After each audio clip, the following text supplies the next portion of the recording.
नमस्कार, मैं स्मिता श्रीवास्तव, संस्थापिका जज़्बात के भवसागर से। आप सभी का बहुत-बहुत स्वागत करती हूँ आज के कार्यक्रम मैं भी कलाकार में आज हम एक ऐसे कलाकार से बात करने जा रहे हैं, जो अभी तक के कलाकारों में ये प्रथम हमारा एक प्रयास है कि हम एक ऐसी दुनिया के बारे में जानें, जिसके बारे में लोगों की जानकारी कम है और कम होती ही चली जा रही है। क्यों है, क्या है, बहुत सारी बातों पे हम विचार करेंगे, उनसे ही जानेंगे। आज हम बात करने जा रहे हैं कथक नृत्यांगना डॉक्टर समीक्षा शर्मा जी से, जिन्होंने देश-विदेश में अपने नृत्य कला के माध्यम से भारतीय संस्कृति को जिस तरह से पहुँचाने का कार्य किया है, वो अद्भुत है।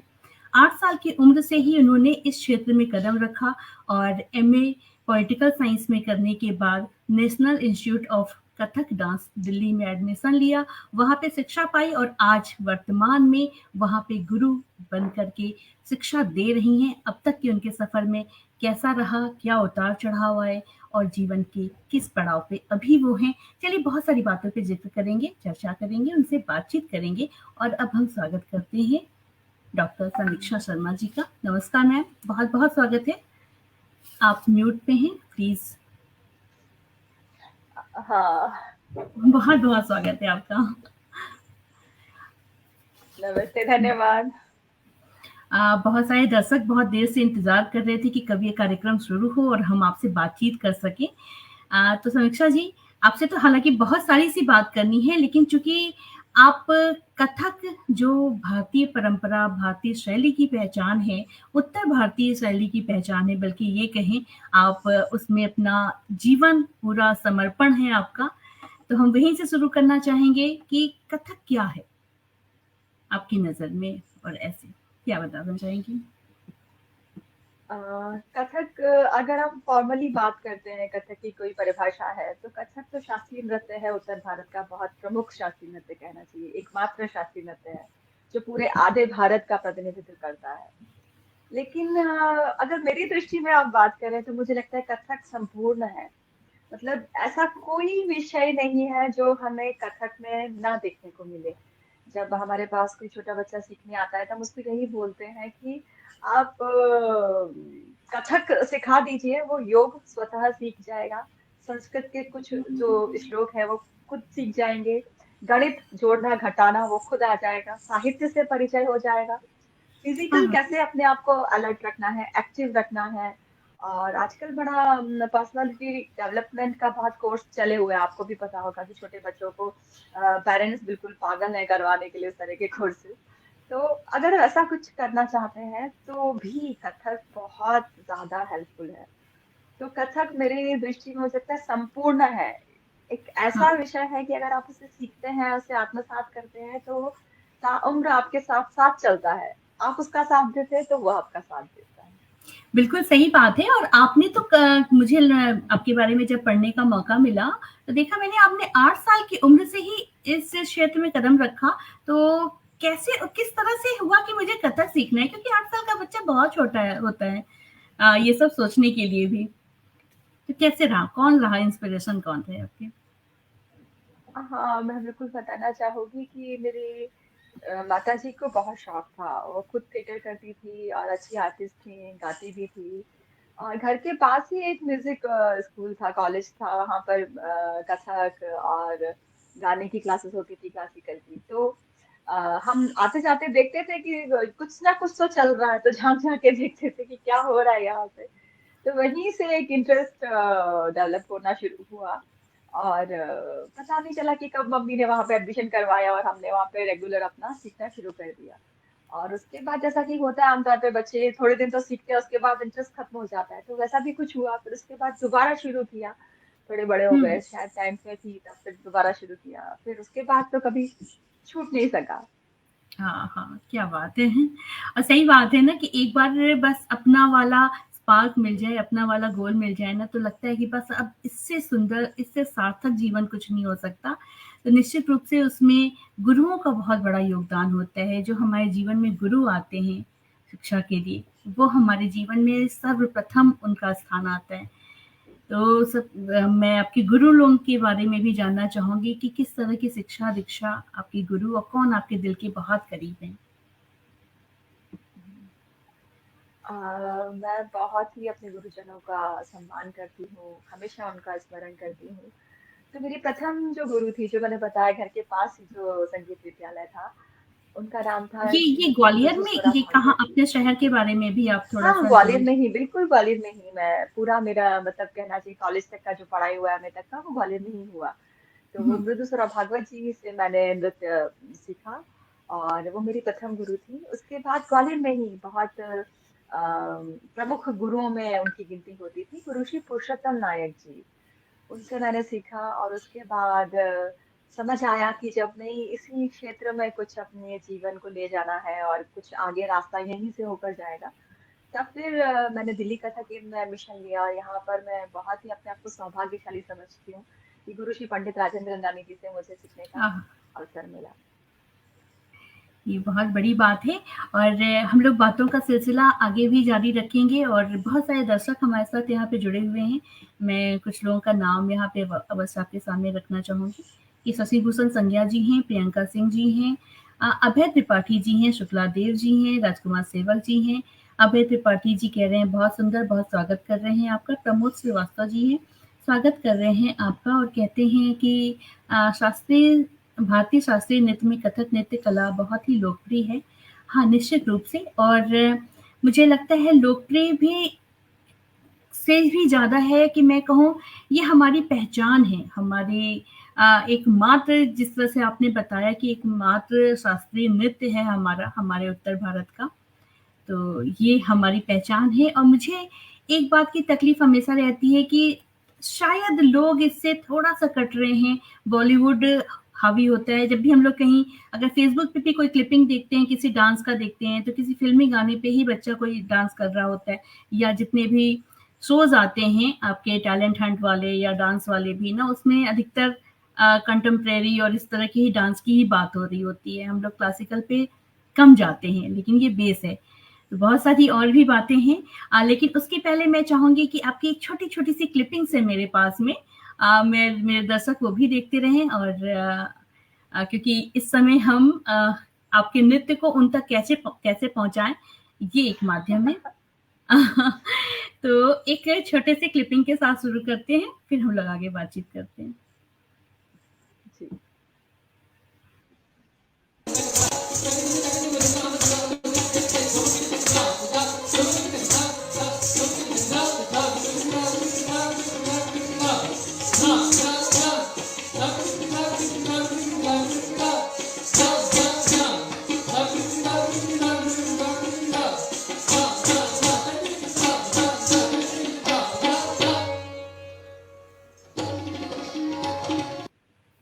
क्या बात है, क्या बात! और ये हैं डॉक्टर समीक्षा शर्मा जी, जो स्टेज पे जिनका अभी आपने छोटा-सा एक परफ़ॉर्मेंस देखा। आप सोचिए कि लाइव देख कर के रगों में किस तरह से खून दौड़ता होगा, किस तरह से रोए खड़े होते होंगे। मैं तो सोच कर के भी लगता है कि कितना सुंदर-सा वो माहौल होता होगा। ये जो अभी हमने आपका डांस फ़ॉर्म देखा, यहाँ तक पहुँचने में कितना समय लग जाता है एक बच्चे को? देखिए अभी अभी आपको पता होगा कथक सम्राट जिन्हें कहा जाता है पंडित श्री बिरजू जी। महाराज जी का हुँ, देहांत हुआ। तो उनके अंतिम शब्द यही थे कि मैं अभी और करना चाहता हूँ और सीखना चाहता हूँ। तो ये एक और वो अपने आप को हमेशा शिष्य ही कहते थे कि मुझे कहीं से कुछ मिलता है और मैं पहले उसे सीखता हूँ फिर मैं सिखाता हूँ। तो जब इतने बड़े गुरु के ये शब्द हैं तो मैं तो उस मुकाबले बहुत छोटी हूँ और मुझे लगता है कि शायद वही हर कलाकार के जीवन का कुछ ऐसा ही एक चक्र बनाया है ईश्वर ने कि पहले वो खुद उसको मनन करता है, चिंतन करता है, फिर उसको आगे अपने शिष्यों में प्रवाहित करता है। तो जैसा कि आपने पूछा कि इस यहाँ तक ये मतलब इतना परफेक्शन और शायद आप परफेक्शन की बात कर रहे हैं जी, जी, जी, क्योंकि बिल्कुल। और मूवमेंट्स का जो तेजी है, हुँ, तैयारी हुँ, है, तो हुँ। वो समय तो लगता है। मतलब आपकी पूरी एक शिष्य का आपने जो टाइम होता है कि आप अपना कोर्स जब कर रहे हैं, एक रेगुलर आप स्टूडेंट हैं कथक में जैसा कि मैं रही 2005 तक और उसके बाद जब आप पास आउट हो जाते हैं और आपके पास कोई सुविधा नहीं है मतलब आपके पास म्यूजिशियंस नहीं होते हैं आपके पास कई बार स्पेस भी नहीं होता है, जगह भी नहीं होती है करने की, और लड़कियों के लिए तो वैसे ही बहुत मुश्किल है कि भाई पास आउट हो गए, पढ़ाई हो गई और शादी कर दो। तो भी एक मुश्किल बड़ी बात होती हुँ, है। तो हुँ, बहुत सारी चुनौतियों के बीच में से और बहुत सारी उलझनों के बीच में से अपने आप को सुलझा हुआ रखते हुए आगे बढ़ना पड़ता है, और उस चीज को बस मुझे करना है। और मैंने जो 5 साल किया वो क्यों किया, मतलब मैंने इतनी मेहनत की, सुबह हम लोग 4 बजे भी उठ के कभी रियाज करते थे हॉस्टल में। तो वो क्यों किया, तो वो कहीं खराब ना हो जाए, मैं हमेशा उसी सोच के साथ करती रही करती रही करती रही। और अभी भी मुझे तो कम ही लगता है, पर शायद आगे तो बढ़ ही रहे हैं, जितना पीछे मुड़ के देखती तो लगता है हाँ उससे तो थोड़ा आगे आए हैं। तो अभी तो बिल्कुल। रास्ता और लंबा है, तो चलते जी, ही रहना बिल्कुल, है। ये एक साधना है और इसमें जो भी समर्पण भाव से आएगा, अगर उसको साधक बोलें, तो गलत नहीं होगा। तो ये साधना के आप साधक हैं और ये प्रक्रिया बस यूँ ही चलती रहे, ये बहुत अच्छी बात है। तो जैसा अभी थोड़ी देर पहले हम लोग बॉलीवुड की चर्चा कर रहे थे कि जिस तरह से बॉलीवुड के गाने या डांस कंटेम्परेरी जहाँ तक है कि मिक्स अप वाले जो हो जाते हैं ना, कोई भी मूवमेंट डाल रहे हैं, तो उसका हमारे अपने जो मूल हैं, जो हमारा अपने जड़ें हैं, उस पे कितना प्रभाव है? कहीं वो लुप्त तो नहीं हो जा रहा है, कहीं छुप तो नहीं रहा है उससे?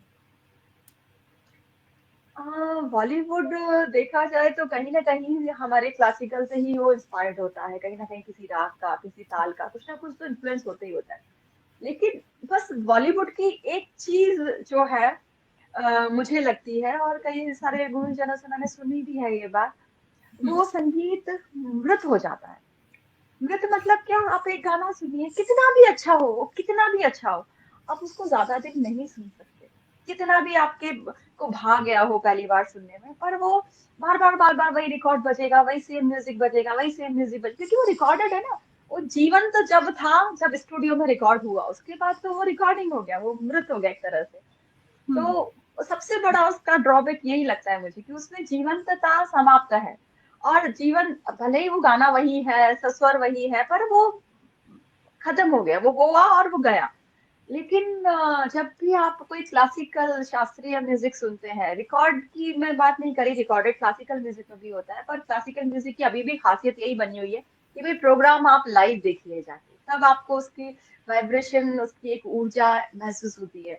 उसका जैसा कि आपने कहा ना, रोंगटे खड़े हो जाते हैं, या वो बिल्कुल। स्फुरन आ जाता है, या कुछ भी, मतलब आपको जो एनर्जी एक नर्तक क्रिएट कर रहा है मंच पे, आप हुँ, उसके सम्मुख है, और वो एनर्जी आपके लिए क्रिएट किया जा रहा है, दर्शकों के लिए क्रिएट किए जा रहे हैं, और उसके उसके संपर्क में जब आप आते हैं, तो वो एक अनुभव अलग ही होता है। उसके लिए शब्द नहीं है, उसके लिए शायद बहुत जागृति होना आवश्यक है। हर किसी को क्लासिकल डांस या प्रोग्राम देखना पसंद भी नहीं आता, क्योंकि वो खुद ही बिल्कुल सोए नहीं। हुए हैं। तो वो उतने जागृत ही नहीं है कि वो उस ऊर्जा को ग्रहण कर सके। तो हाँ, हाँ। उस तरह से ये सब चीजें होती है। और अगर दर्शक उतना चैतन्य है और वो उस चीज को ग्रहण कर सकता है, तो मंच पे जरूर जो भी कलाकार है वो उसका आनंद लेगा। और जैसा हुँ, कि आपने कहा कि बॉलीवुड के होने से हमारी शास्त्रीय कलाएं समाप्त हो रही है, तो इसके लिए मैं मेरे गुरुजी के बहुत सुंदर शब्द को यहाँ पे दोहराना चाहूंगी कि पिज्जा है और हमारी रोटी सब्जी है, एक खाने की जो चीजें बिल्कुल। हैं। तो पिज्जा तो हमारा आएगा जाएगा, चावल-दाल। कभी बर्गर आएगा, कभी कुछ आएगा, कभी कुछ आएगा, तो वो तो आता जाता रहेगा। लेकिन जो हाँ, हमारा ट्रेडिशनल फूड है, वो कभी भी हाँ, कहीं नहीं वो जा कभी सकता, नहीं वो जाने खत्म भी वाला। नहीं हो सकता। उससे उसको किसी चीज से कोई भय नहीं है, वो है क्योंकि वो हमारा है, वो अपना है। हुँ, भले ही किसी को देर में समझ में आए, किसी को किसी उम्र में समझ में आता है। और मेरी साथ की जो सहेलियां थी, मैं कॉलेज में जब पढ़ती थी, क्या तुम ये कत्था पत्था करती रहती हो, ताता थैया, अब वो उम्र के इस पड़ाव में है, तो अब वो समझती है कि मैं क्या कर रही थी और मैं क्यों हाँ, कर रही थी। अब उनको वो थोड़ी जागृति आई है, वो समझ पाती है कि हाँ मैंने क्या किया और मैंने क्यों किया। हाँ, तो हाँ। यही है जीवन, शायद आप जितना जल्दी समझ जाते हैं चीजों को, उतना अच्छा होता है। नहीं, नहीं, बिल्कुल सही बात है और जिस तरह से आपने वो स्टेज का ऑरा बताया ना, मुझे नहीं मालूम, मैं किसी भी डांस फॉर्म से नहीं डायरेक्ट कनेक्टेड हूँ, लेकिन हाँ, मुझे पसंद है, मुझे ये माहौल बहुत अच्छा लगता है। मैं अपना एक एक्सपीरियंस बताती हूँ कि लखनऊ महोत्सव में एक बार मेरा जाना हुआ था और एकदम हम लोग आगे वाले रो में बैठे हुए थे और सामने एक चल रहा था प्रोग्राम, ऐसे ही क्लासिकल डांसेस वगैरह कुछ। मुझे नहीं मालूम है कि अंदर हुआ क्या और क्या नहीं, लेकिन जब मैंने अपने आप को पे ध्यान दिया थोड़ी देर, मतलब मुझे लगा था कि मैं शायद कहीं और हूँ, ध्यान ही नहीं था कि मैं यहाँ बैठी हुई हूँ, लेकिन मेरे आंसू निकल रहे थे और मुझे आज तक वो हम्म। सीन तो याद रह गया कि मेरे साथ ऐसा हुआ लेकिन ये क्यों हुआ, ये मुझे आज तक नहीं समझ में आया कि ऐसा हुआ तो क्यों हुआ। लेकिन हो सकता है कि वो जो होता है ना, जो मोमेंट होता है जिसको मैंने बोला ना कि वो वाइब्रेशंस जो आते हैं, वो कहीं न कहीं अंदर तक बहुत हिला के गए थे मुझे। हाँ, हमारे साथ कुछ नए हैं दर्शक, कीर्तन त्रिपाठी जी हैं, आपका स्वागत करते हैं। और अभय त्रिपाठी जी हैं, वो कहते हैं कि मालवा की पावन भूमि का असर भी है कि आप बहुत सुंदर नृत्य की विधा को जीवंत कर रही हैं। तो ये उनकी बातें हैं। अखिलेश कुमार जी हैं, आपका बहुत-बहुत स्वागत कर रहे हैं, प्रणाम कह रहे हैं आपको। जसपाल सिंह जी हैं, एक समाज सेवी हैं, बहुत अच्छे व्यक्ति हैं, व्यक्तित्व हैं बल्कि ये कहूँ, वो हमसे जुड़े हुए हैं। और कीर्तन त्रिपाठी जी कहते हैं कि कथक नृत्य अंतःकरण से संचालित एक विधा है, पर विषय वस्तु अप्रत्यक्ष होने के कारण समाज के हर वर्ग के पसंद से दूर है। इस स्थिति में आप एक कथक कलाकार के रूप में इस विधा के भविष्य को कितना सुरक्षित मानती हैं? जी हाँ, निश्चित। और ये मेरा अगला प्रश्न भी था कि आज के बच्चों को हम इस नृत्य से या अपने दूसरे और आर्ट फॉर्म के साथ में कैसे जोड़ें? क्योंकि ये दाल-भात ज़रूर है, लेकिन वो पसंद वो पिज़्ज़ा और बर्गर से थोड़ा-सा कैसे बताएँ कि होता है कि पौष्टिक है, ये आपके शरीर के लिए, आपके मन के लिए अच्छा है। वही वाली बात है। देखिए, मुझे लगता है कि अगर आप सही जगह जा रहे हैं, अगर आप किसी सही गुरु के पास अपने बच्चे को ले जा रहे हैं, तो ऐसा हो ही नहीं सकता कि बच्चा इंटरेस्ट ना ले। ये मेरा खुद का अनुभव है। लेकिन हाँ, ये है कि जो जगह-जगह छोटे-छोटे इंस्टीट्यूट खुल गए हैं, हर कोई गुरुजी बन गए और हर कोई अपना इंस्टीट्यूट चला रहा है। कथक 1 साल सीखा और अपना अलग इंस्टीट्यूट शुरू कर दिया। तो ऐसी जगहों पर आप ले जाने से बचें बच्चों को। और अगर इस तरह की जगह पे ले जाते हैं तो 100% बच्चे को कुछ समझ नहीं आएगा, ये हो क्या रहा है, मैं क्यों सीख रहा हूँ? लेकिन अगर आप सही ट्रैक पर हैं और आपने सही दिशा अपने बच्चे को दे दी और सही प्लेटफ़ॉर्म, सही जगह उसको मिल गई, जहाँ पर वास्तव में वो गुरु खुद अपनी साधना से उतना अपना वाइब्रेशन क्रिएट कर चुका है या अपना चीज़ों को अच्छा टीचर की पहचान क्या होती है? अच्छी टीचर की पहचान ये होती है कि मुश्किल से मुश्किल चीज़ों को आसान भाषा में, आसान शब्दों में वो समझा सके। तो छोटा बच्चा भी उस आपकी बात को समझ सके। तो ऐसा नहीं है कि बच्चे इंटरेस्ट नहीं लेते और मेरे पास तो ये अनुभव है कि जो भी छोटे से छोटे भी बच्चे आते हैं, 3-4 साल के भी बच्चे आते हैं, तो वो जाना नहीं चाहते। वो 1 घंटे की भी क्लास है तो उसके बाद भी उनको खसीट के ले जाना पड़ता है मम्मी-पापा लोगों को, भई चलो अब। तो क्योंकि उनको उनके लिए अलग ट्रीटमेंट है। छोटे बच्चों को आप हमने बहुत सुंदर-सुंदर चीज़ें बनाई, जैसे मैंगो की तिहाई है या उनके नाम की कोई तिहाई बना दी। चीज़ें वही है, चाहे आप गिनती से बोल दो, चाहे आप अल्फ़ाबेट लेटर लेटर से बोल दो, शब्दों से बोल दो, चिड़िया बोल दो, मछली बोल दो, जो भी बोल दो। रिदम वही है, लय वही है, स्वर वही वही है। तो ये 3-4 चीज़ें मिलना चाहिए और उसका ठोस आकार आप किस रूप में दे रहे हैं, तो वो एक अलग चीज़ है। तो बच्चे बहुत एन्जॉय करते हैं कि वैसे कौन-सा हमने तो आज उम्र मैंगो की इस तिहाई लिए सीखी। हाँ, हुँ। बिल्कुल, ये कौन-सा उम्र आपके हिसाब से बहुत सही रहता है, जिस समय हम अपने बच्चों को कथक के लिए प्रेरित कर सकते हैं या उसमें डालना हो, एडमिशन कराना हो तो? 7 साल मुझे लगता है बेस्ट एज है सीखने के लिए, शुरुआत करने के लिए। 7 से 8, 10, 12 साल, 15 साल तक भी बच्चे शुरू कर सकते हैं। उसके लिए कोई मनाही नहीं। लेकिन 7 साल तो छोटे बच्चों के लिए तब अलाउ करना चाहिए जब वो बच्चा वास्तव में बहुत इंटरेस्टेड हो। तो मैं जब बच्चे आते हैं तो हम पहले उनका एक क्लास लेते हैं, देखते हैं कि ये सच में इतना इंटरेस्टेड है। तो कई बार तो 3-3 साल के बच्चे पूरी क्लास में बैठे ही रहते हैं, उनको बहुत इंटरेस्ट होता है, देखना ही सिर्फ पसंद आता है। तो स्वाभाविक नेचर तो होता है हर किसी का, हर कोई जन्मजात एक कलाकार ही होता है। तो वो अपना कला को जब सामने देखते हैं ना बच्चे, क्योंकि वो कह तो पाते नहीं, सिर्फ महसूस कर पाते हैं कि अच्छा ये क्या हो रहा है, हमें अच्छा लग रहा है, ये हमें पसंद आ रहा है। और उस चीज को थोड़ा अगर प्रमोशन मिले, थोड़ा मोटिवेट करते रहे पेरेंट्स की, हाँ चलो अब देखो ही, भले ही जाके बैठो, देखो कोई दिक्कत नहीं, मत करो। हुँ, तो भी बच्चे कुछ ना कुछ उसमें से ग्रहण करते रहते हैं, चलता रहता है। बिल्कुल। और अभी हम लोग और भी बातें करेंगे, लेकिन उसके पहले एक क्लिपिंग और, क्योंकि चलो। आपके उस आर्ट फॉर्म को भी हम लोग बीच-बीच में दर्शन करते रहें, देखते रहें, तो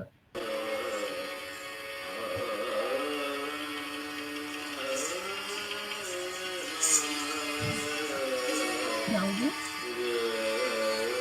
मेरी आवाज़ आ रही है आपको? क्या मेरी आवाज़ आ रही है आपको? हाँ, मुझे आ रही है।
Hello ma'am.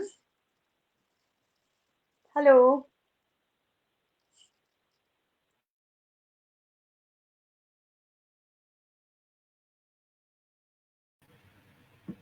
अ, समीक्षा जी प्लीज अपना आप ऑन कीजिए। क्या मेरी आवाज आ रही है? हाँ कोई जी। मुझे आ, हाँ जी, आपकी अब ठीक आवाज है। नहीं आ रही है। और मुझे मेरी आवाज नहीं आ रही है? हाँ, आपकी आवाज बिल्कुल नहीं आ रही। हेलो।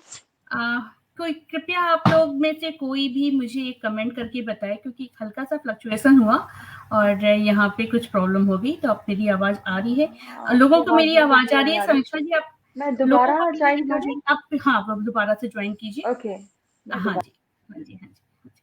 चलिए, कुछ कुछ ऐसे ही हैं, टेक्निकल प्रॉब्लम्स हो जाती हैं। और हम लोग बात कर रहे हैं आज कथक नृत्यांगना डॉक्टर समीक्षा शर्मा जी से, जो national institute of Kathak dance Delhi में गुरु के पद पे हैं। किस तरह से सिखाती हैं, कैसे अभी तक का उनका जीवन रहा है, इस बारे में हम लोग बात कर रहे थे। और मैं फिर से कोशिश करती हूँ कि एक वीडियो क्लिपिंग आपको दिखाई जाए, और फिर हम लोग उनसे बातों का सिलसिला जारी रखेंगे। और इस क्रम में हमारे पास हैं, एक मिनट जी।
बात है, क्या बात है। और माय गॉड हाँ, मेरा तो मन हो रहा है कि जोर-जोर से मैं क्लैपिंग करूँ आपके लिए, मतलब बहुत ही अमेज़िंग। ये क्या था? मतलब कौन-सा कथक में भी कुछ फॉर्म्स होते होंगे, अलग-अलग होते होंगे, कुछ क्या है ये बताइए कुछ? ताल देखिए ये मेरा है ना वाद्य सोलो प्रोडक्शन था एक। हुँ, उसमें हुँ। मैंने भगवान शिव के 5 मुखों को दर्शाया था। तो ये जो अभी आपने क्लिपिंग देखी वो तत्पुरुष मुख की थी। तो जी, तत्पुरुष जी। मुख जो होता है वो आपको जीवन में दृढ़ रहना, मतलब छात्र जीवन में जो बच्चे लक्ष्य से भटकते हैं, मतलब लक्ष्य को पकड़ने के लिए किस तरह से आपको दृढ़ता चाहिए रहती है। तो तत्पुरुष मुख उस तरह से मतलब वो लोग उस तत्पुरुष मुख की उपासना करते हैं जो लक्ष्य की प्राप्ति करना चाहते हैं। तो आपने देखा होगा मूवमेंट्स, कुछ ये वाला मूवमेंट्स, ये मूवमेंट, तो ये सारा लक्ष्य है। क्योंकि कथक में सब कुछ सिंबॉलिक है। आप जब कथक देखते हैं तो आपको अपने दिमाग का बहुत प्रयोग करना पड़ता है। मतलब अगर आप हुँ, टीवी में कुछ देख रहे हैं, आप जैसे मैंने कहा वो चीजें मृत हो जाती है, मतलब आप उसमें देख रहे हैं तो आपको क्या करना है, कुछ नहीं करना, पॉपकॉर्न खाइए और देखते रहिए। दिमाग को कहीं कुछ प्रयोग करने की आवश्यकता ही नहीं है। मतलब आपका 1% जीरो, मतलब 1% भी हिस्सा दिमाग का प्रयोग नहीं होना है, सब कुछ आपको सामने दिख रहा है। और हमारे जो क्लासिकल आर्ट फॉर्म्स हैं उसमें आपको चेतन रहना पड़ता है। मतलब अगर कृष्ण दिखाए तो ये बांसुरी नहीं है, पर अगर है तो आपको महसूस करना पड़ता है दर्शकों को कि अच्छा ये बांसुरी बज रही है, अच्छा ये मुकुट लगाया हुआ है। तो जो भी मूवमेंट्स है, जो भी चीजें हैं, वो उस तरह से दर्शकों को सोचना पड़ता है, थोड़े अपने दिमाग का प्रयोग करना पड़ता है। तो ये जो कोरियोग्राफी थी ये बहुत पसंद की गई थी। और हुँ। पंचानना इसका नाम रखा था। तो शिव के 5 मुखों क्या-क्या से नाम? प्रेरित थी। अच्छा, पंच पंचानना, हाँ। और इस कोरियोग्राफी में फिर हमने 5 अलग-अलग राग, 5 अलग-अलग ताल और हुँ, 5 शिव के अलग-अलग मुख। और इसमें एक सबसे ज्यादा जो पसंद किया गया था, इसका एक पीस था, अघोर मुख करके था। तो उसमें शिव के अघोर स्वरूप को दिखाया था। तो ये बहुत ही अप्रिसिएशन मिला था इस बहुत ही कोरियोग्राफी को। अद्भुत है ये। हाँ, बहुत ही खूबसूरत है और वाक़ई और मुझे लग रहा है कि हमें इसका ये पूरा का पूरा परफ़ॉर्मेंस देखने को अगर मिल जाए तो बहुत बड़ी बात हो जाएगी ये। बहुत ही खूबसूरत।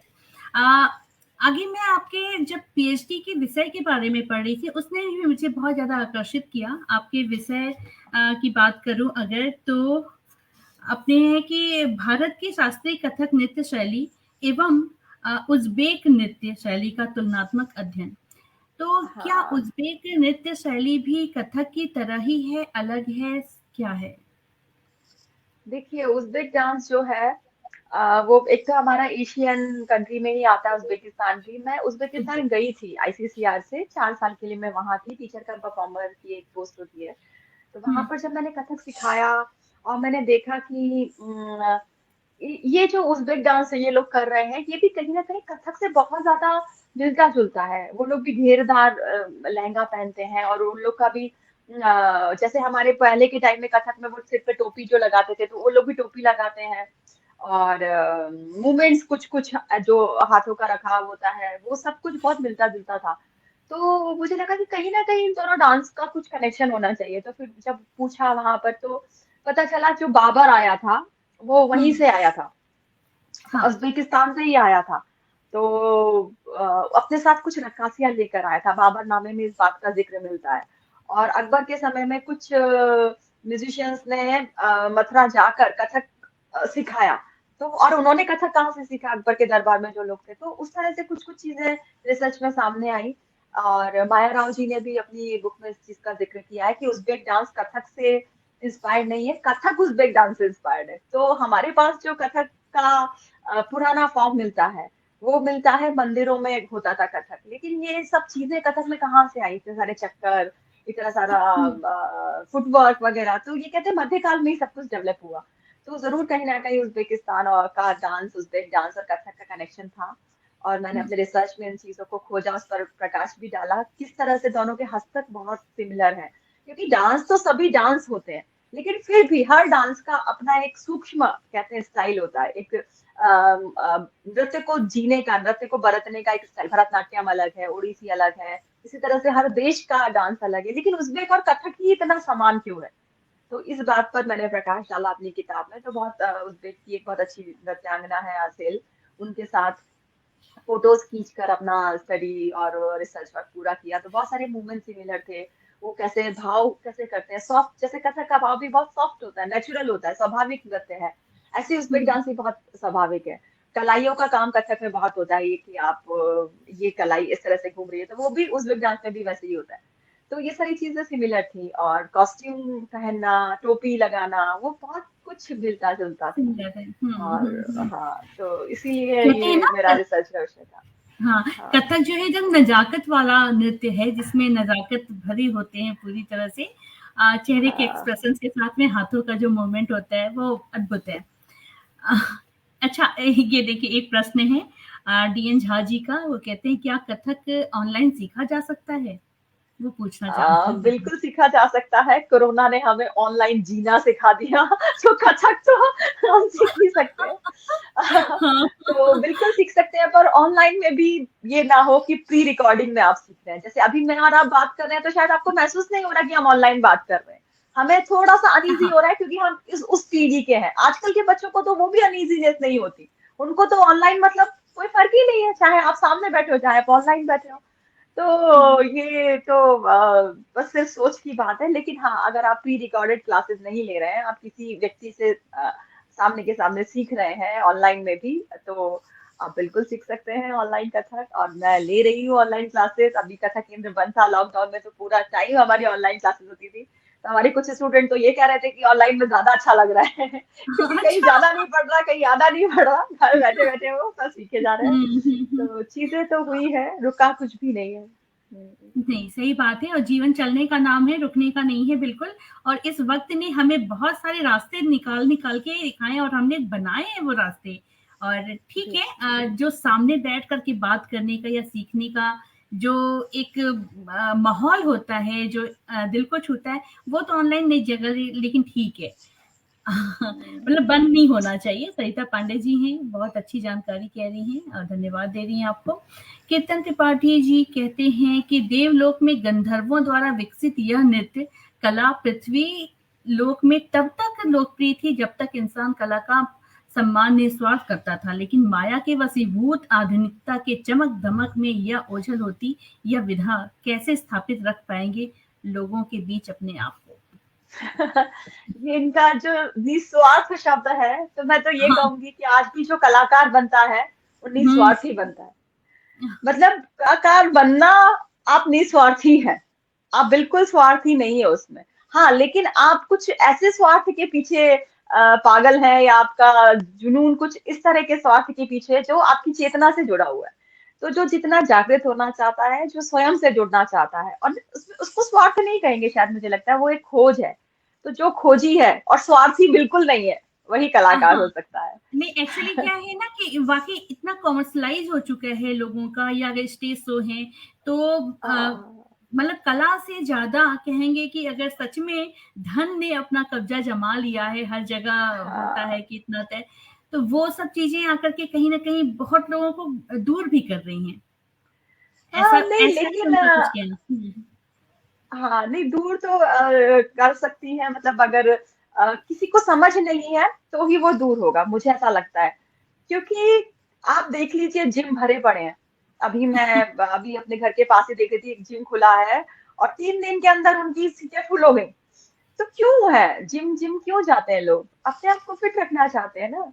और अगर आपको कोई ऐसी चीज मिले जो आपको एक साथ सभी आयामों पे फिट कर दे, आपको मेंटली, मानसिक रूप से, आपको शारीरिक रूप से, और आपको आर्थिक रूप से, तो आपको, मुझे लगता है अगर आपने कला में सच में मेहनत की है, तो कभी बहुत पैसा नहीं होगा आपके पास, बहुत लग्जरीज लाइफ नहीं होगी, लेकिन कमी कभी नहीं होगी किसी भी चीज संतुष्टि की। बहुत ये है। तो बिल्कुल श्योरिटी है, मैं अपने जीवन का संतुष्टि से ये आपको बता सकती हूँ कि। और ऐसा नहीं है कि बहुत कम में संतोष करना है, आप जैसे भी आप करें, वो आपको जरूर चीजें उपलब्ध हो जाती हैं।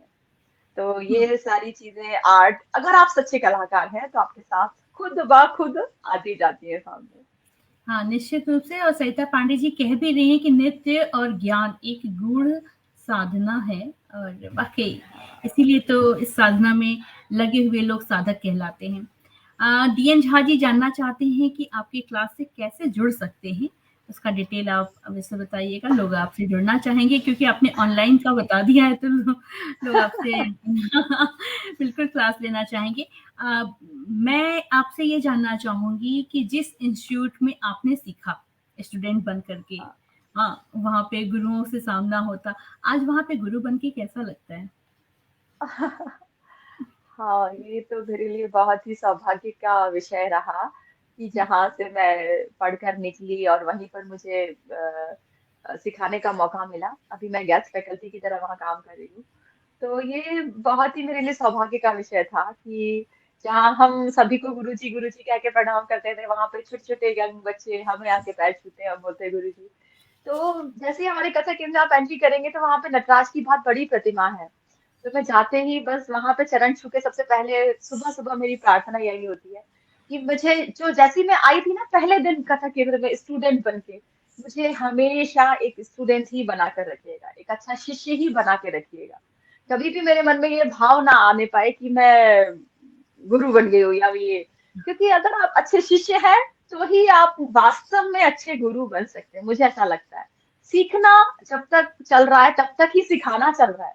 जहाँ सीखना खत्म, मुझे लगता है वहां सिखाना तो फिर क्या ही सिखाओगे, आप बासी चीजें सिखाओगे जो पहले सीख रखी है। तो कुछ नया खुद सीखते रहना चाहिए और फिर उसको डिलीवर करना चाहिए, तो वो बहुत फ्रेश रहता है, बहुत ताजा रहता है।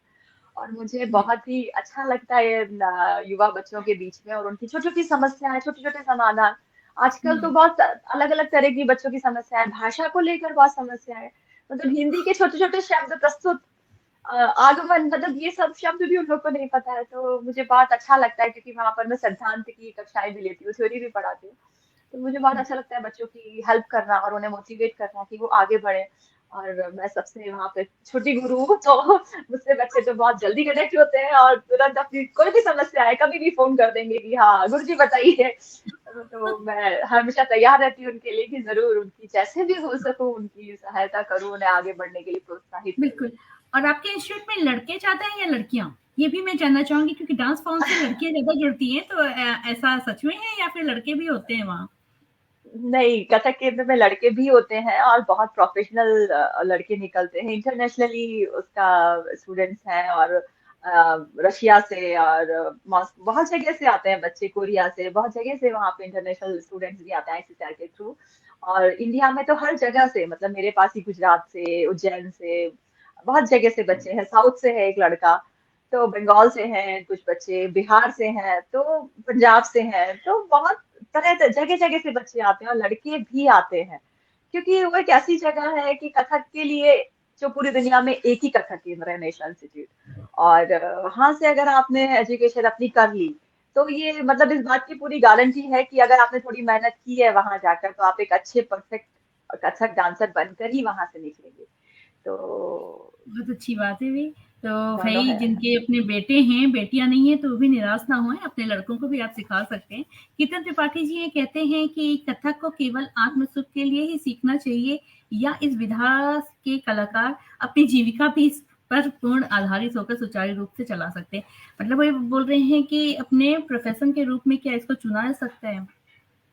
बिल्कुल, बिल्कुल, अगर आप प्रोफेशनल नहीं होंगे तो आप खाएँगे क्या? एक आर्टिस्ट को प्रोफेशनल तो होना ही पड़ेगा। मतलब ये साधना ये नहीं कहती कभी भी कि भई आप सब घर-बार छोड़ दीजिए और आप अकेले बैठिए और अपनी साधना कर दीजिए। तो साधना का फ़ायदा क्या है? उसका लाभ क्या है? समाज को आप क्या दे रहे हो? आप कुछ नहीं दे रहे हो, आपका योगदान तो ज़ीरो हो गया ना। हम जीवन में जो भी कार्य करते हैं, वो उसका कुछ ना कुछ हमारा समाज के लिए दायित्व बनता है। तो अगर मैंने कथक की शिक्षा ली इतने वर्षों तक, तो ये मेरा दायित्व है कि मैं युवा पीढ़ी को उसके लिए इंस्पायर करूँ, उन्हें प्रोत्साहित करूँ सीखने के लिए। और वो सीखे, उससे लाभान्वित भी हों, सिर्फ सीखे नहीं, मतलब वो समझ पाए कि मैंने क्यों अपने जीवन में इतनी साधना इस चीज की और उनको क्यों करना चाहिए। तो ये एक कारण है जो बताया नहीं जाता, जो सिर्फ महसूस किया जाता है, जो मैंने अनुभव किया और मैं उसको प्राप्त करके खुश हूँ। तो मैं चाहती हूँ कुछ बच्चे जिसका रुझान इस तरफ है, वो जरूर सही उनको मार्गदर्शन मिले और वो इस विधा में आगे बढ़े। जी हाँ, सरिता पांडे जी भी कह रही हैं गुरु और शिष्य परंपरा तो गायन, वादन और नृत्य की विधा में ही खास देखने को मिलती है, निश्चित रूप से। और आगे बातचीत हम जारी रखेंगे, उसके पहले मैं चाहूँगी कि एक क्लिपिंग बहुत ही प्यारा-सा है, छोटा-सा है और वहाँ से हम लोग आगे बढ़ेंगे। अ, जी।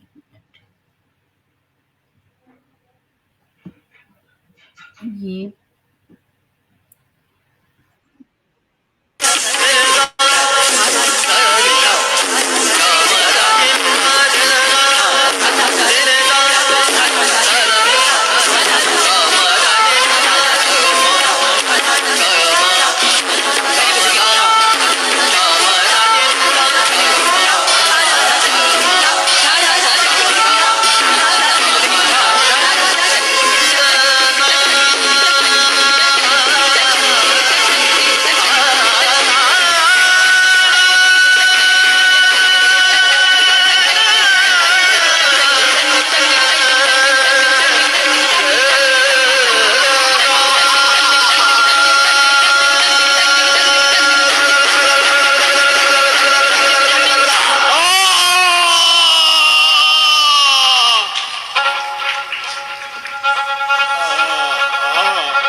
हाँ, स्मिता जी, ये मैंने कथक केंद्र में जो मेरे स्टूडेंट हैं, ये सारे मेरे ही क्लास के स्टूडेंट्स हैं, और मैं हुँ, कहना चाहूंगी आगे आने वाले युवा कथक कलाकार हैं। हाँ, तो ये इन लोगों को लेकर रामायण का एक फेस्टिवल हुआ था कथक केंद्र में अभी थोड़े दिन पहले ही, शायद अक्टूबर में।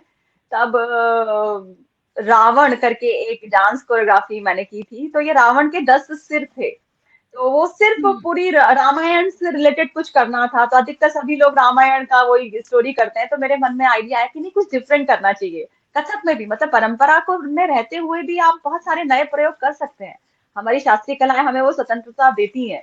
तो ये मैंने कोरियोग्राफ किया था, और इसमें सिर्फ रावण के चरित्र को दिखाया था। मतलब शुरुआत उसकी तपस्या से की थी, जब वो तपस्या करता है और अपने 10 अवगुणों को समर्पित करता है ब्रह्मा जी को, और उसके बाद ब्रह्मा जी से वरदान पाता है। उसके बाद वो शिव तांडव स्तोत्र की रचना करता है, शिव जी से जो उसकी पर्वत को उठा लेता है, और शिव जी क्रोधित हो जाते हैं, तो वो शिव को प्रसन्न करने के लिए शिव तांडव स्तोत्र की।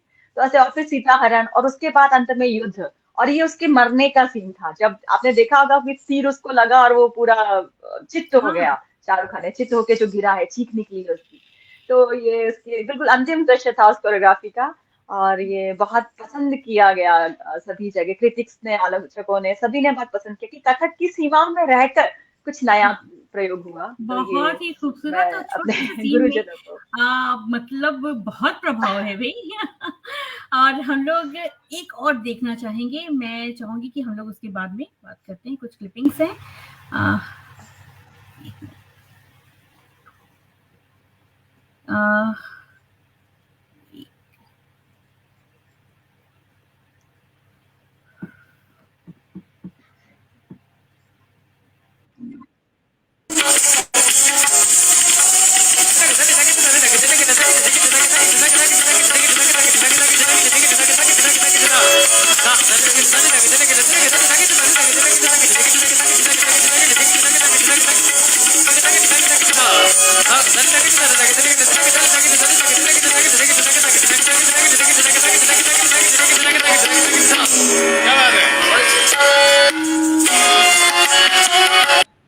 आहा! क्या बात है! क्या बात है! मतलब सब जितने भी हैं ना, अब तो मुझे लग रहा है कि बस आपका जब भी लाइव कंसर्ट वगैरह हो, तो आप हमें बताइए, मैं नोएडा में ही हूँ, मैं तो कम से कम भाग के आ जाऊँगी। नहीं, जरूर लेकिन स्मिता आपने जी, देखने मुझे की भी इच्छा। बहुत अच्छा लगेगा अगर आप मेरे शो में आएंगी, तो जरूर बुलाऊंगी। अभी बस शायद हो ही मार्च में ही हो, शुरुआत में। जरूर बिल्कुल, आप आप आमंत्रित बताइए, हम लोग ज़रूर आएँगे और मुझे लग रहा है मैं ही नहीं, बहुत सारे लोग हैं और हमारे साथ यहाँ पे और भी लोग जुड़ गए हैं। मैं चाहूँगी लाइक कमेंट तो आप कर ही रहे हैं, लेकिन साथ में साथ इस कार्यक्रम को आप शेयर कर दीजिए, क्योंकि आज जो बातें हैं ना, वो लोगों तक पहुँचनी भी ज़रूरी है, क्योंकि हम अपनी जड़ों से अगर नहीं जुड़ेंगे ना, तो टहनियाँ कभी हरी नहीं रह पाएँगी, इस बात को समझना होगा। अ, डीएन झा जी आपकी क्लास से जुड़ना चाहते हैं, आप उन्हें ज़रूर बताइएगा। हमारे हैं। साथ हैं यहाँ पे रश्मि कुलश्रेष्ठ जी, बेहतरीन रचनाकार हैं, कवयित्री हैं, वो हमसे जुड़ी हुई हैं, आपको हाँ, शुभकामनाएँ दे रही हाँ। हैं, वाह कह रही हैं। साथ में हैं आशा पांडे ओझा जी हैं, कहती हैं कि स्वागत है प्रिय समीक्षा व स्मिता आप दोनों को। हम्म। नीलम दुबे जी कह रही हैं उन्हें भी जाना है भई। सरिता पांडे जी शास्त्रीय संगीत में मेरी भी रुचि है और गायन में मैंने ऑनर्स किया। अरे वाह! क्या वाह बात है भई। वाह। बहुत अच्छी बात है। नीलम दुबे जी भी गाज़ियाबाद से हैं और वो भी आपके कार्यक्रम में जाना चाहती हैं, तो हम लोग साथ में आ जाएँगे, कोई बात नहीं है।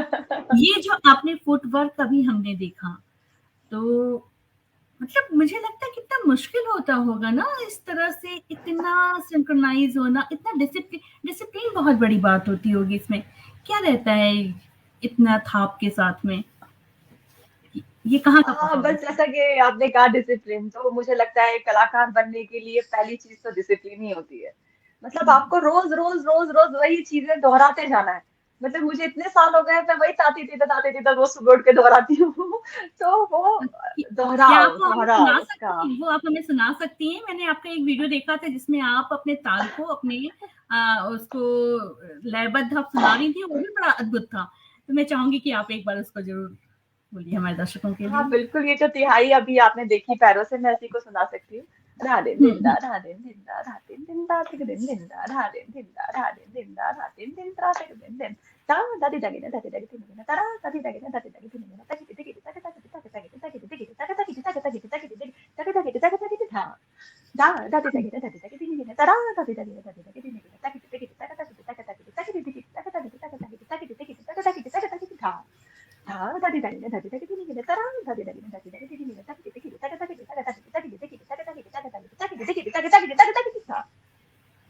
आहा आहा आहा, क्या बात है भाई, क्या बात है। और मुझे तो नहीं लगता है कि हम लोग में से कोई भी जिसने शुरुआत से नहीं सीखा होगा ना, वो बोल भी सकता है। पैर चलाने की तो बहुत दूर की बात है। अद्भुत है, सब कुछ बहुत अद्भुत है। सुरेंद्र प्रजापति जी हैं, जो एक कलाकार है, रंगोली आर्टिस्ट है, कला साधक है, वो हमसे जुड़े हुए हैं। रश्मि कुरैशी जी भी कह रही हैं अद्भुत है।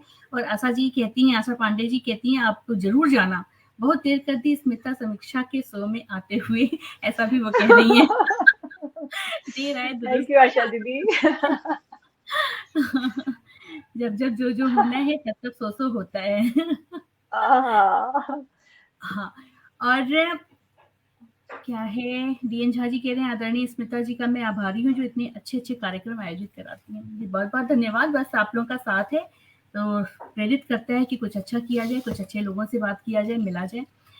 तो समीक्षा जी, जिस तरह का अभी तक का सफर रहा है, कई सारे स्टेज शो हुए होंगे, देश में हैं, विदेश में हुए हैं, कोई ऐसा यादगार मोमेंट आपको याद आ रहा है स्टेज का कि जो लगे कि बस जीवन भर में ये नहीं भूलेगा, ऐसी कोई बात? हाँ बिल्कुल, जैसे कि मैंने अभी बताया कि रावण का मेरा शो बहुत हिट हुआ। तो मैंने जैसे आपके पास सबसे यंग मैं वहां पर गुरु हूँ और सबसे छोटी हूँ, तो बच्चे बड़े हल्के में लेते हैं कि समीक्षा दीदी ठीक है, समीक्षा दीदी आते जाते, मतलब कई बार तो यूं कर देते हैं कंधे पे कि मैं पीछे से लगती ही नहीं हूँ कि गुरु जी जा रही है। तो ऐसे मेरे साथ बहुत होता है।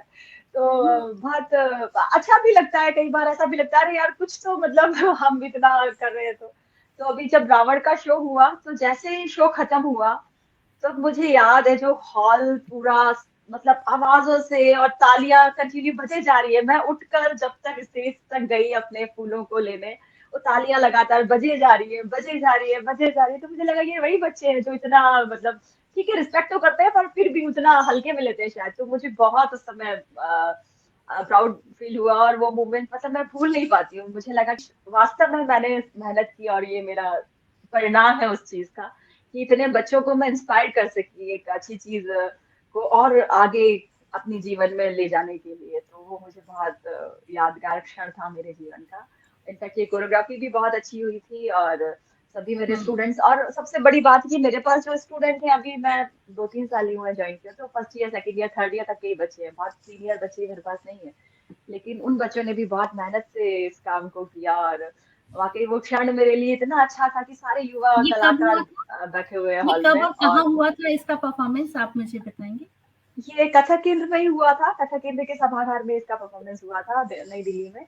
और दिनांक शायद अक्टूबर का महीना था, अभी कुछ हुआ था। लेकिन पूरा 1 घंटे का शो, पिन ड्रॉप साइलेंट, मतलब पूरा शो में 4 पार्ट थे, चारों पार्ट में बच्चों की मतलब हर शो पार्ट के बाद तो तालियां बहुत बढ़ रही थी, लेकिन जब शो चल रहा था तब एक्चुअली महसूस होता है कि कौन बातें, कोई बातें तो नहीं कर रहा, किसी का ध्यान कहीं और तो नहीं है। तो बच्चों का जो बाद में रिव्यूज थे वो ये थे, हम पूरे टाइम ऐसे थे, मतलब हमारे पलक झपकाने का भी हमारे पास समय नहीं था। तो वो चीज, वो कमेंट्स, वो चीज मुझे जैसे बहुत अभी अच्छी फिलहाल लगी। मैं सुन रही हूँ आपको ना, ऐसे ही करके, या जब भी आपकी परफॉर्मेंस देखी हूँ तो मैं ऐसे देख रही हूँ उसको। कुछ ऐसा वाला। तो वो बहुत यादगार क्षण था। हाँ, देखिए आशा पांडे ओझा जी हैं, वो कह रही है मेरा यादगार मोमेंट यह था समीक्षा के साथ कि वो मुझे अचानक ताशकंद में पहली बार और बहुत आत्मीयता से मिली, जैसे युगों से मुझे जानती हैं। तो बस अब इस पल को दोबारा जी लेते हैं, आप यहाँ सामने हैं हमारे।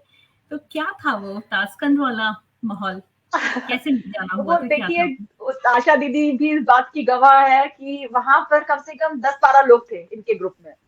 पता नहीं हाँ, क्यों मैं गई, इन्हीं के पास गई और इन्हीं से बस बातचीत शुरू हो गई। और वो ईश्वर की दया है या सच में वास्तव में कोई पिछले जन्म का हम लोग का संबंध है, या पता नहीं क्या था कि उसके बाद तो मतलब मैंने इनको अपनी बड़ी बहन ही बना लिया।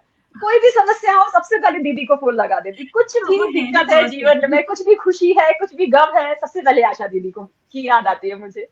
तो ऐसा ये मेरे जीवन से जुड़ी है और इनका जीवन में साथ होने के लिए मैं ईश्वर को बहुत-बहुत धन्यवाद करती हूँ। और वास्तव में ये हृदय से बहुत ही साफ है, बहुत ही अच्छी है और ये मुझे कह रही है कि मैं आत्मीयता से मिली, ये मुझसे भी ज्यादा मुझसे आत्मीयता से मिली थी उस समय, क्योंकि ताली दोनों हाथों से बजती है। तो दीदी का भी वही प्यार बना रहा और वो एक छोटी सी मुलाकात सच में इतना अटूट बंधन बन जाएगी, मैंने कभी सोचा भी नहीं था। और वास्तव में वो मुझे लगता है अब तो खत्म होगा नहीं कभी, जीवन भर चलेगा ही साथ। बिल्कुल, बिल्कुल। और चलिए बहुत अच्छा है और वही एक ज़रिया बनी जो जिन्होंने आपसे मुझे मिलाया और हम जी हाँ, लोग आज यहाँ बिल्कुल। बैठकर बात कर रहे हैं। वो वाक़ई बहुत प्यारी इंसान है और जिस तरह से वो प्रकृति प्रेम में हैं या प्रकृति के अंदर बसी हैं, यही उनकी प्रकृति है और ईश्वर करे कि वो प्रकृति अगर सब में आ जाए, तो पूरा संसार बहुत ही खूबसूरत सा हो जाए। तो बिल्कुल। बस आप लोग भी शेयर करते रहें क्योंकि बातों का सिलसिला अब थोड़ी देर में थमने वाला है, लेकिन ये वो यादगार पल होंगे अपने जीवन में, जो आज हम अभी जी रहे हैं, लेकिन जब-जब देखेंगे तो लगेगा कि बस अभी और इसी पल में ये सब कुछ चल रहा है। तो शेयर करते रहिए। समीक्षा जी, चलते-चलते भी मैं ये भी जानना चाहूँगी कि आज के बच्चों को या आज के पेरेंट्स को आपका क्या सुझाव रहेगा अपने नृत्य को लेते हुए, इसके भविष्य को देखते हुए? बस मुझे यही लगता है कि बच्चों को सबसे पहली चीज तो फ्रीडम देनी चाहिए, मतलब जो वो कह रहे हैं, जो वो करना चाहते हैं, वो तो करने के लिए उनको जरूर इंस्पायर करना चाहिए। और उसको ये नहीं कि काम टालने के लिए कि भाई घर के पास ही इंस्टीट्यूशन है हम यहीं बच्चों को छोड़ दें, ऐसा नहीं होना चाहिए। इस सोच को बदला जाना चाहिए। या तो आप सिखाइए मत, और सिखाइए तो उसको सही तरीके से सिखाइए ताकि वो उसका रुझान खत्म ना हो जाए। मतलब मैं देखती हूँ कई सारे बच्चे तो कथक सीखना बंद कर देते हैं कि हमें मजा नहीं आ रहा इसमें। तो पर मजा क्यों नहीं आ रहा, वो इंटरेस्ट क्यों नहीं डेवलप हो रहा, कुछ ना कुछ तो गड़बड़ है ना। क्योंकि अगर स्वर मिले नहीं है, तबले के तार हुँ, अगर स्वर हुँ, से नहीं मिला तो वो आपको तो पता नहीं चल रहा कि क्या गड़बड़ है, लेकिन गड़बड़ है और आपके मन को महसूस हो रहा है और वही चीज आपका इंटरेस्ट खत्म कर देती है। तो यही मैं सभी अभिभावकों से कहना चाहूंगी कि बच्चे को सही जगह आप भेजिए, भले हफ्ते में एक दिन के लिए भेजिए। और जरूर कथक से ही जोड़े, ऐसा कुछ नहीं है, कोई ना कोई एक अपने संस्कृति से जुड़ी हुई कला, आर्ट फॉर्म से बच्चों को जरूर किसी जोड़ भी कर कला रखिए। से आप जुड़े चाहे वो क्योंकि आप चित्रकला है, बिल्कुल, चाहे किसी भी आप कोई कला और से डांस फॉर्म ले लें। क्योंकि लेकिन जुड़े कलाएं ज़रूर। आपको चलिए आजीवन और आपके साथ जुड़ जाती हैं।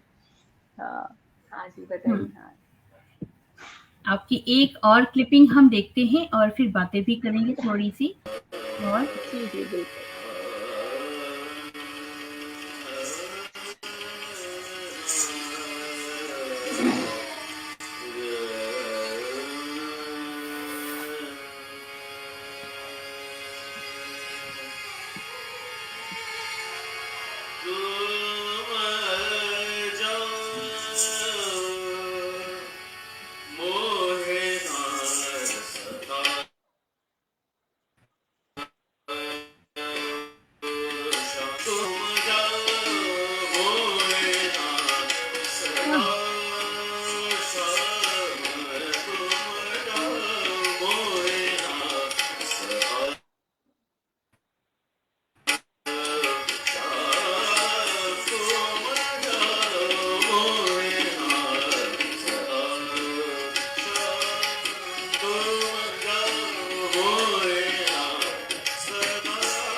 सोतन घर जा काहे बिसराए, सोतन घर जा काहे बिसराए, सोतन घर जा काहे बिसराए, सोतन घर जा काहे बिसराए। हटो हटो जाओ अब भैया बड़ो शांतो मोरे नाम हाँ, हाँ। तुम जाओ मोरे नाम सदा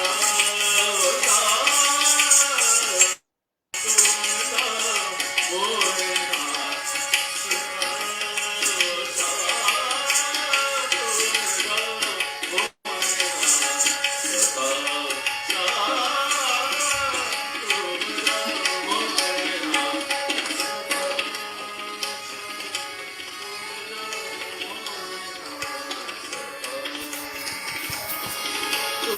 अद्भुत, अद्भुत, अद्भुत। क्या कहूँ मैं, क्या मतलब इस पल को मैं आपकी आँखों में देख रही थी, आपके फेस को मैं रीड कर रही थी। उस समय मुझे लग रहा था वो सारे पल को, सारे जो भाव हैं ना, वो सारे जो भाव-भंगिमाएँ हैं उस मोमेंट को आप दोबारा से जी रही हैं। बहुत ही खूबसूरत-सा एहसास है ना, वाक़ई छूने वाली चीज़ें हैं ये सब भी। अच्छा, आशा जी कह रही हैं आप गाती भी बहुत अच्छा हैं, चूँकि तो मैं नहीं चाहूँगी ना नहीं, कि मैं अब हम लोग गाती बातों नहीं हूँ। बहुत सुंदर प्रस्तुति है, कुकिंग भी कमाल करती हैं, मतलब आप क्या-क्या हैं भई और तो घर भी आना पड़ेगा, खाली स्टेज शो पे ही नहीं काम चलेगा, घर भी आना पड़ेगा आपके। श्याम बुआ जी ने बिल्कुल। हाँ, बहुत सुंदर प्रस्तुति कह रहे हैं और आशा पांडे जी ना सब आपकी राह रही हैं और कह रही हैं कि स्मिता जब आप रूबरू देखेंगी तो और भी कमाल लगेगी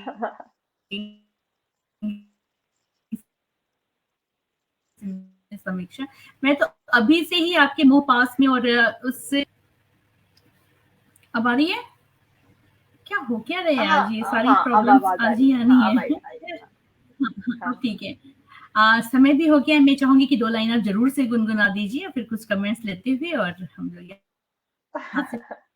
विदा नहीं, लेंगे। मैं गाती बिल्कुल भी नहीं हूँ। पर ये जो अभी आपने मेरी क्लिपिंग दिखाई, मैं इसके बारे में जरूर बताना चाहूंगी। ये बड़े गुरु जी की मतलब हमारे गुरु श्री पंडित कुंदन लाल गंगानी जी की ये रचना है। और खंडिता नायिका पर जैसा कि आप देख रहे हैं, वो शब्द कितने सुंदर हैं कि तुम जाओ मोहे न सताओ श्याम, जिन सौतन संग वही ना रैन गुजारी, भौर भई तब मोरी याद आई, श्याम तुम संग प्रीत मोरी लागी, बिरहन सेज पड़ी रही जागी। और इत नैना आंसू, यहाँ मैं रो रही थी, और उत नैना लागी, वहां पर तो रंगरलियां मल रही थी। तो ये इतने सुंदर शब्द, और खंडिता नायिका, आप सभी साहित्य के लोग हैं और जरूर इस शब्द को समझते होंगे। तो ये प्रस्तुति थी। तो राग गुण कली में ये है। तो मैं गाती बिल्कुल भी नहीं हूँ, पर फिर भी ये मेरी बहुत पसंदीदा बंदिश है, तो मैं ये शायद बोल सकती हूँ आपके सामने। जी, जी, जी, जी। बिल्कुल। तुम जाओ मोहे ना सताओ श्याम, तुम जाओ मोहे ना सताओ। गाती तो आप बहुत अच्छा है स्मिता। मेरी बेटी कह रही थी जब म्यूजिक शुरू हुई थी कि ये कितना सुंदर गा रही है। तो अरे मैं आप बहुत अच्छा गाया गाती हैं, मुझे तो लगा। मैं गाती नहीं हूँ, हाँ। बिल्कुल, मैं हम लोग ये आपसे बातें जरूर कर अब एक लेंगे। निवेदन करूंगी कि आप जरूर 2 लाइनें सुनाइए मुझे। ओह! ये तो देखिए फिर पूरा का पूरा ही मोड़ जो है अलग ही दिशा में जा रहा है ये पूरा सफर। फिर हम लोग को लग रहा है कि हम लोग आपस में खूब सारी सी बातें कर रहे हैं और वाक़ई बहुत ही खूबसूरत सा एहसास ये 1 घंटा जिस तरह से बीता है ना वो मेरे जीवन में यादगार पल रहेगा और बहुत जल्दी हम सब चाहेंगे कि आपके स्टेज शो को हम लोग ज़रूर देखें। आप सच में बहुत अच्छा गाती हैं, आप बिल्कुल मन में ये मत सोचिए कि आप नहीं गाती हैं और राधा जी ने आपको फँसा दिया, नहीं, ऐसा बिल्कुल नहीं है। आप अच्छा गा रही हैं और हम लोग फिर कभी बैठेंगे और आपको बहुत प्यार से सुनेंगे भी और आपके घर आएँगे और उस पल को भी हम लोग जीवंत बनाएँगे। ऐसी मेरी कामना है। जरूर जरूर, ये स्वागत है, अच्छा बहुत है, बहुत रश्मि स्वागत। कपलेश जी कहती हैं। लवी बंसल जी हैं, बहुत सुंदर बोल रही हैं आपको। श्याम मोहन जी हैं, आशा ओझा पांडे जी हैं, सरिता पांडे जी हैं और बहुत सारे दर्शक हैं। आ, हम लोग आज की बातचीत को यहाँ पे ही समाप्त करते हैं। मैं चाहूंगी कि आपके जीवन में जो भी कुछ हो वो इतना अमेजिंग हो, इतना खूबसूरत हो कि जो भी देखे उसको लगे कि बस ऐसे ही जीवन हो और वो कहीं ना कहीं आपसे इंस्पायर होकर के इसी तरह के जीवन को जीने की कल्पना भी करे। हम लोग जी, विदा लेते हैं। आपने 2 लाइन बोला था तो मैं गाती वाक़ई बहुत अच्छा नहीं हूँ, बाथरूम सिंगर हूँ, लेकिन हाँ, अभी रूम में कोई है नहीं तो सुनाती हूँ मैं। मेरा एक बहुत पसंदीदा गाना है, मैं 2 लाइन सुनाती हूँ। मधुबन खुशबू देता है, सागर सावन देता है, जीना उसका जीना है, जो